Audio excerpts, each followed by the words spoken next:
Hello everyone, long time no see. It's been about 3 weeks since I last broadcast live to you, but I'm very excited today to bring you a lesson all about expressing your feelings. Now we are doing the negative side of our feelings. We're looking at ways to express hate or dislike in English, but hopefully you'll go away feeling positive that you can express your feelings in a more varied way. So today we are going to look at new vocabulary. Hopefully there'll be something new for everybody, and we'll look at some structures as well, and we'll look at how to agree with statements of dislike.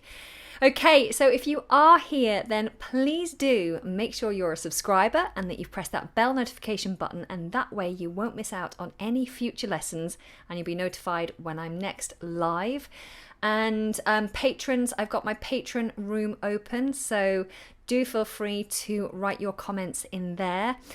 If you don't know me, I'm Anna English. This is English Like a Native, and today we're working with some new notes. So let me show you what I've got here. I know that we do have a football game on today as well, and so it'll be quite a small class, I think. Lots of people watching the World Cup, which I didn't realise there was a match today. Silly me. Okay, so how to hate in English. Now, I really don't want this to be a negative lesson, all right? So when I'm asking you to make your own example sentences using the vocabulary, let's try and keep it friendly. I don't want any nastiness about other countries, about certain people. Let's keep it nice, keep it friendly, keep it relatively happy, okay? So hello, those of you joining me now, saying hello in the chat room, do please write your comments in. I can't respond to all of them during the live lesson, but I do read them all afterwards, and I will respond afterwards if I can. So do please write your comments below. That would be fantastic. Okay, so let's get straight on into it, shall we? I'm going to try and keep this to less than 30 minutes. So how to hate. Let's talk hate. Vocabulary. We all know the words dislike and hate, but emotion is complex and varied. Therefore, we need to learn a range of words to help us to express ourselves. The following regular verbs, we all like regular verbs, they're nice and easy to work with. The following regular verbs can be used interchangeably with the words hate or dislike. Okay, so these are hopefully some new words for you. Let me know which of these is new for you. So we have the word loathe. So you say, I loathe.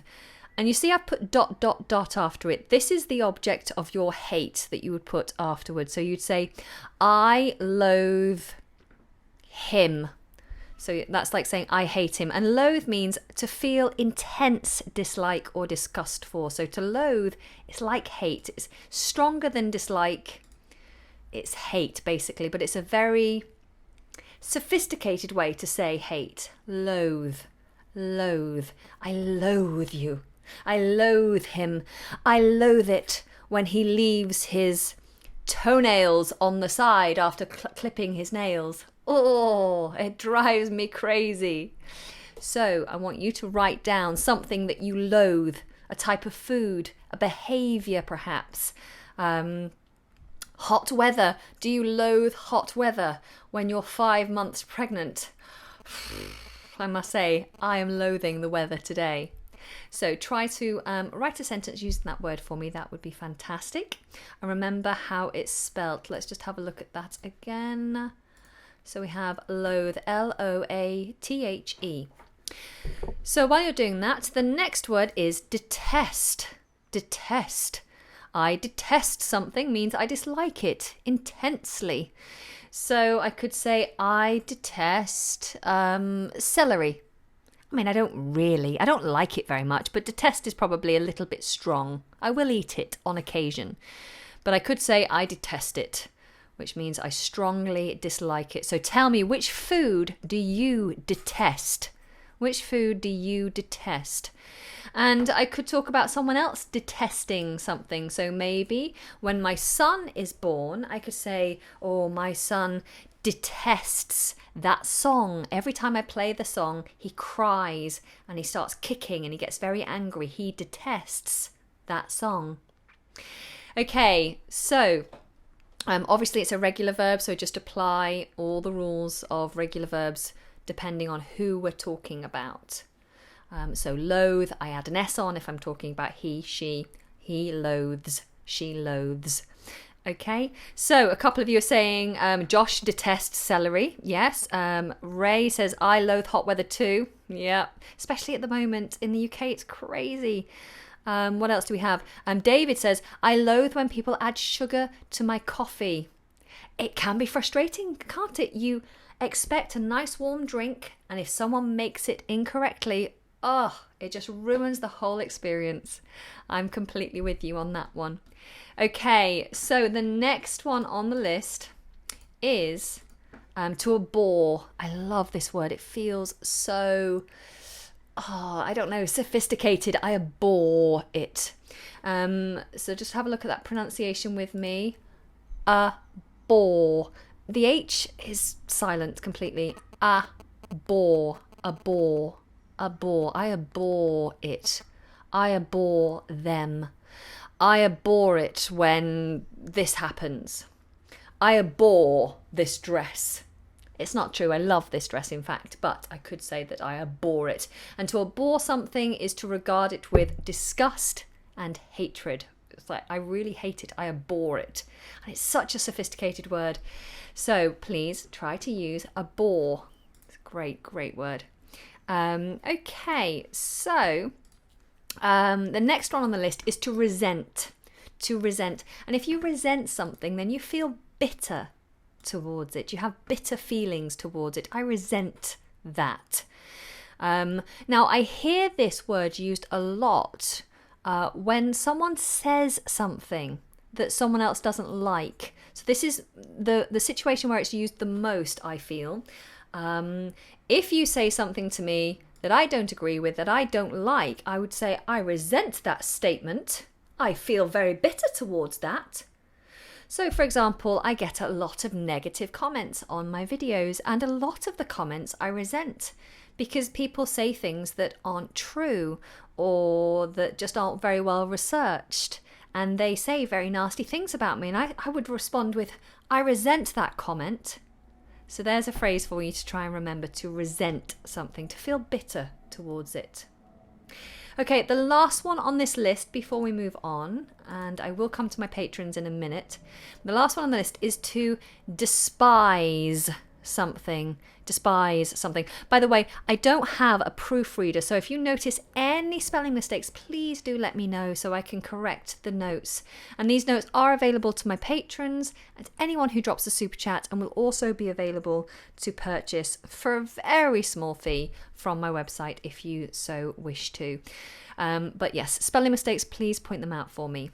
But to despise is the last one here. To feel contempt or a deep repugnance for. So to just really dislike something. Ugh, I despise you. I would hate someone to tell me they despised me. It really is quite a strong word. I despise you. Oh, don't despise me. But I despise sales calls. Honestly, today I've had about 4 sales calls. People just phoning me out of the blue when I'm busy and they're trying to sell me something. And they're not very easy to talk to. I can't end the conversation very easily. So I despise them. As soon as I hear it's a sales call, my whole manner changes because I'm filled with loathing for these people who waste my time. So I despise sales calls. What do you despise? All right, let's have a look at what you guys are saying. So patrons, hello. How are you guys? Gosh, I've missed my Patreon group. So hello, welcome back. Thank you. You said, I loathe cockroaches. Be careful on the spelling, Francesca. It has an E on the end. I loathe cockroaches. Yes, cockroaches and insects are a little bit creepy, aren't they? Layla says, hi, it's good to see you again. Thank you very much. I loathe recklessness. Great, Andreas. Really good. Yes, very well done. I see you've corrected it there. Well done. I detest unfaithful people. Great sentence, and I totally agree with you on that one. Alexander, hello. Is it possible to say raise your hands off? Raise the soap off. Make sure you rinse the soap off. Make sure you rinse off is a phrasal verb. So yes, you can say rinse off. But, rinse. I'm so sorry. I can't see the writing very well from here. Rinse the soap off, rinse your hands off. Yes, that's all correct. Good. Okay. I definitely abhor dust, says Francesca. Agreed.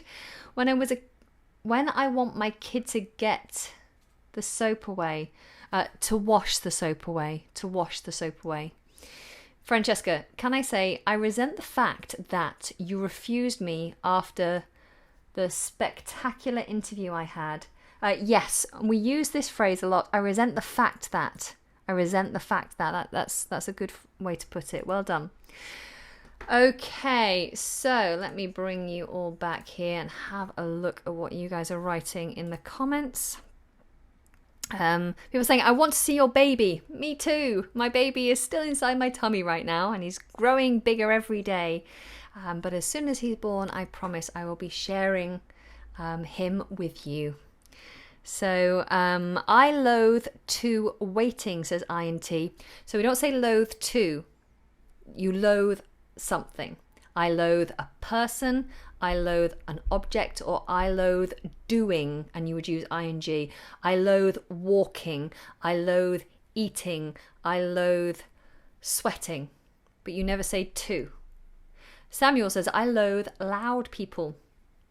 Yeah, loud people can be frustrating. As far as I heard it, well, you pronounced the R when you said abhor it. So you're talking about when we have an R at the end of a word, like in abhor. When you say the word abhor on its own, there's no letter R. There's no sound of R at the end. Abhor. But if you add then a word after it that begins with a vowel sound, then we have a linking R, which is typical within all speaking. There's an R at the end and a vowel starting the next word, you have a linking R. I abhor it. Okay? Hope that makes that clear. All right, so if I make a statement like, I loathe hot weather, or I detest celery, and you agree with me that you also feel the same way, then you would say the statement, me too. Me too. Very simple. Let me bring it up on the screen for you so you can see it. So you simply say, me too. So if I've said, I loathe waiting, you could say, me too. I detest spinach. You would say, me too. Okay, nice and easy. So even though I'm saying something negative, you just respond with me too, and that says, I agree, I feel the same way. Me too. All right. So what's next? The above words state how we feel about something in general. I hate this. I love this. Sometimes a situation or a person will temporarily give us negative feelings. For example, you might love a person, but at times they may do or say something that upsets you. I'm sure we've all been in that position, haven't we? In these cases, we would use the following verbs. And remember, the object affecting you should come first. So I would say what it is that's affecting me, what it is that's annoying me. So for example, I might say, hot weather irritates me. Hot weather irritates me. Or I'd say, at the moment, hot weather irritates me because I'm pregnant. Normally, I would love hot weather. But at the moment, hot weather irritates me. And that's very simple. It makes you feel irritable. Or you could say, what I saw on the news last night infuriates me. Well, I'm talking in the past, so I should say infuriated me. It's infuriated me. So the news last night infuriated me. I'm not infuriated with the news generally, but last night, temporarily, it did infuriate me. It made me very angry. Or I could say that something angers me. So I could say your recent comments. No, hang on. I could say a person, David. David angers me when he says something stupid. David angers me when he says something stupid. So sometimes if you want to add information as to why it's making you feel bad, then you could put when. David angers me when he says stupid things. She irritates me when she speaks. It annoys me when all the girls get together and they don't stop talking. Obviously, I'm making all this stuff up. I don't really feel this way about anything I'm saying. In case I say something stupid, these are just imaginary scenarios. But the point is, you'd say the object that's annoying you angers, irritates, infuriates me, and then you can add when they do this, when this kind of behavior happens. Okay, so try putting that into practice.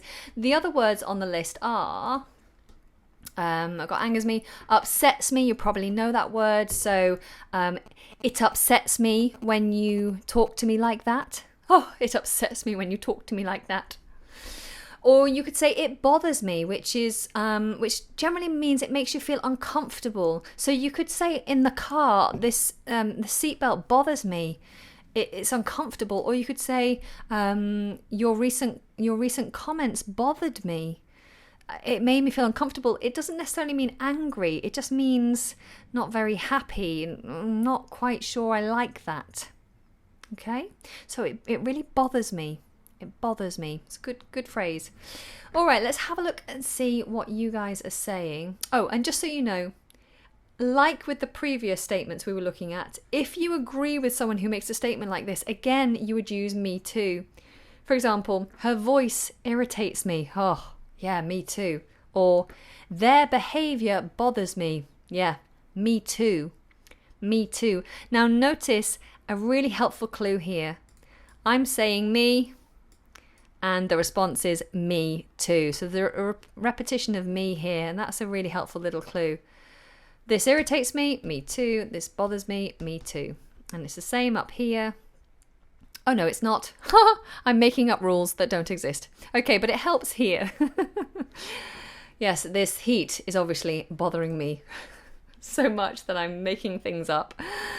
Okay, let's have a look what you guys are saying. So, Alexander, you've put, Marge, you are comparing me to the most infuriating thing in the newspaper. So you've used infuriating differently here. That's fine. I started binge watching The Simpsons in English. So today my examples will be taken from this cartoon. Okay, fantastic. Fireworks at 7:30 a.m. anger me. Fireworks angers me. Firework anger me. So I don't know why he angers me, she angers me. I think it's because this is plural. You can't use the S here. If anyone knows that rule specifically, please do clarify that for me. But I think because you're using a plural, you don't use plural here. They, like a group of people, anger me, you would say, for example. They anger me. Fireworks anger me. Fireworks early in the morning anger me, especially during the weekend. Yes, I would completely agree with you. But there are students in the class with a chance to do well. Will you stop bothering them? Good. Italians abroad bother me, so I pretend not to be Italian. Okay. Alexander, whenever anything bothers me, I harmlessly vent it to Maggie. Good. Okay, let's jump back over to your comments over on YouTube. Hello. Hot weather sometimes angers me. Good, Lee. Well done. I'm just kind of grab out some comments here. He irritates me when he talks too much. Perfect. Very good. Just make sure you're starting every sentence with a capital letter. Okay. and that'll be fabulous. All right, guys, so far we have 173 of you watching. Thank you so much. I'm not sure if you're watching the game or not. Someone has put 2-0. Is that the actual football results from the game at the moment? Do let me know. Okay, so if you are here and you're finding this helpful, please do give it a thumb up and don't forget to hit that subscribe button. People who don't subscribe, they anger me. So there we go, plural, people, they anger, no S, me. All right, let's move on. So what can we talk about now? We've covered, and hopefully I've introduced some new words to you. Well, now I'm going to talk about the fact that in most cases, you can turn a positive verb into a negative with the help of the words don't or can't. And the examples I've given you here are, I don't like. So we're using the positive word like, and rather than using dislike, I'm just using the helping word don't. I don't like. So you might say to me, I like ice cold water, and I would say, I don't like ice cold water. It's a very easy way to just switch around the meaning. I don't appreciate. Now, we use this phrase often when someone is talking to us quite badly. So I often hear people say, I don't appreciate your tone, or I don't appreciate the way you're speaking to me right now. But you can use it for all sorts of different things. So I don't appreciate it when you call me names, for example. And there you see, I said I don't appreciate it when, and I elaborated by using when. I don't appreciate it when you do this. I don't appreciate it when you leave all your dishes in the sink. Okay. We also have I don't understand. Now, of course, I don't understand. You would use if you don't understand, if you can't comprehend what someone is trying to say to you. Perhaps if they speak in another language, you would say, I'm sorry, I don't understand.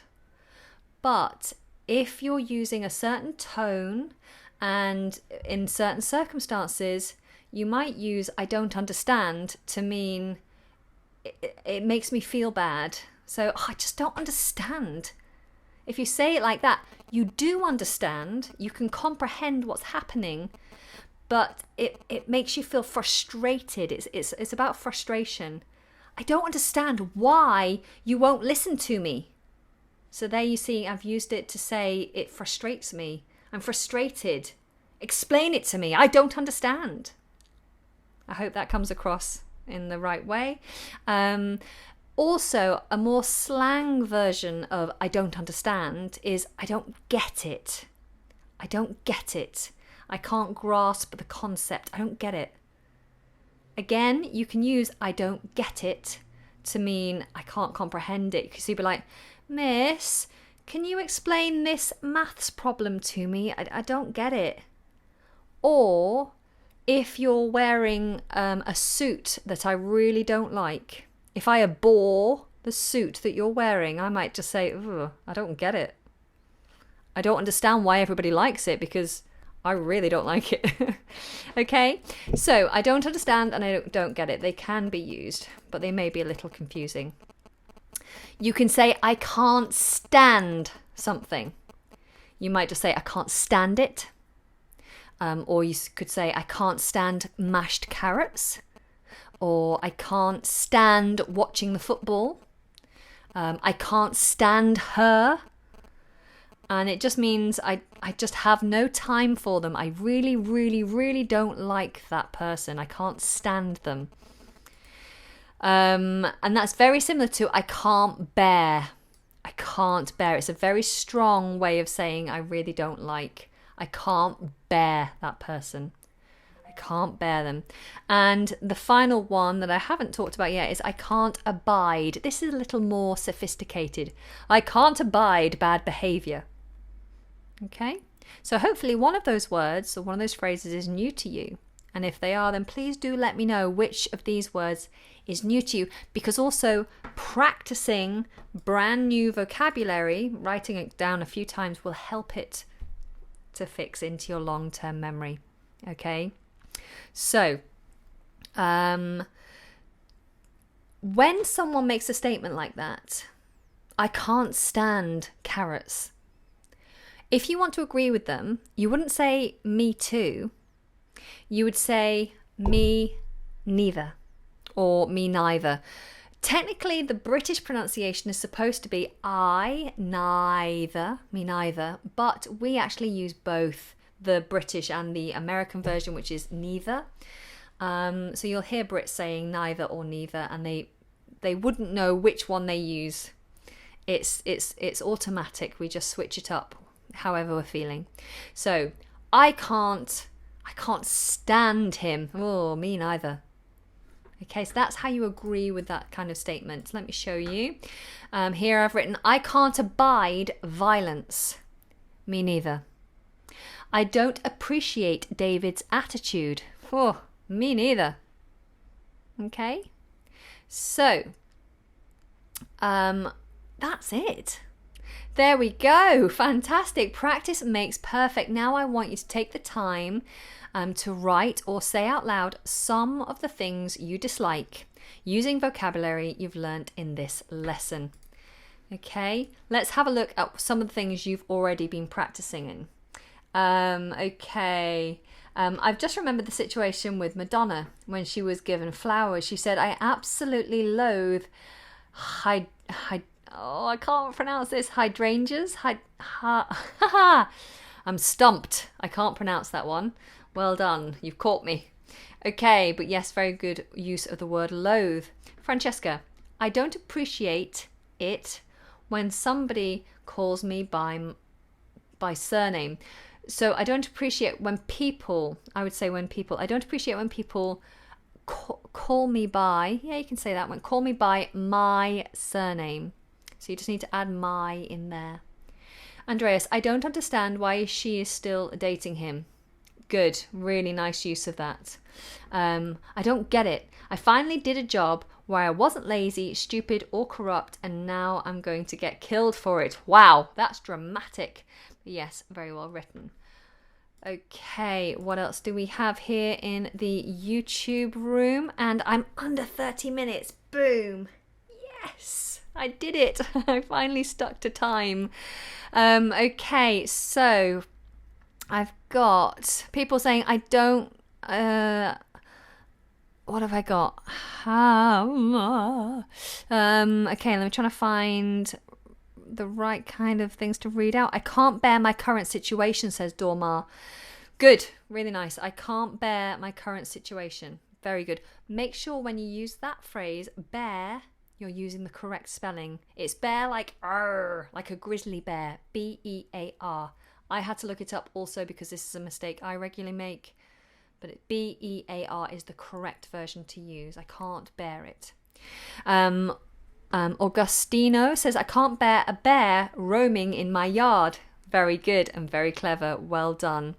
I can't stand my job, says Nahal. Nahal, I hope I've pronounced that correctly. Good, not good. I hope that you do actually like your job, but well done. Good sentence. I'll try and find good ones. Could you please let us know how long you're going to hold your stream? I'm going to go off in just a moment. The Unknown says, I can't stand my neighbour. She just talks too much.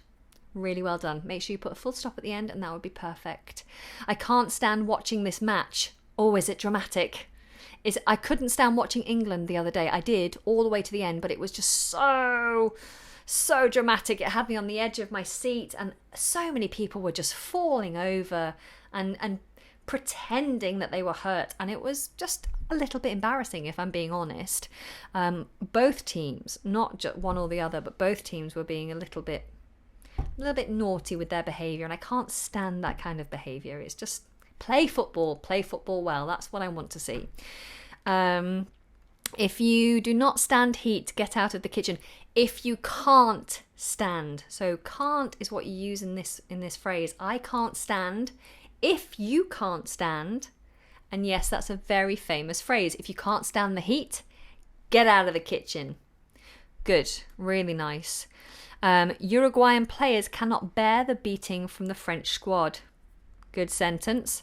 I wonder if that's a hint about how the match is going at the moment. Okay, good. She doesn't like pasta. Me neither. Good. That works. Yes, very well done.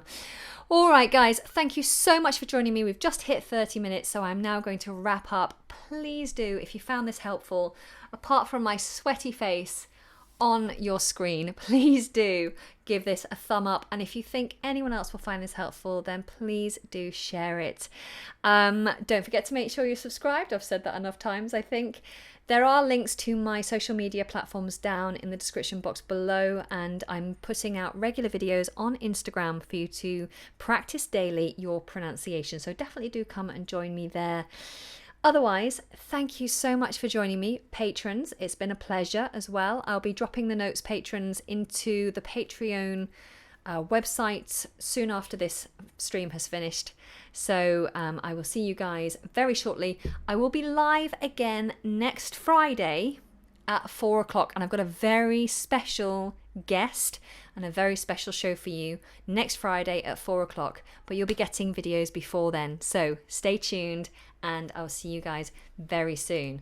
Okay, lots of love from London.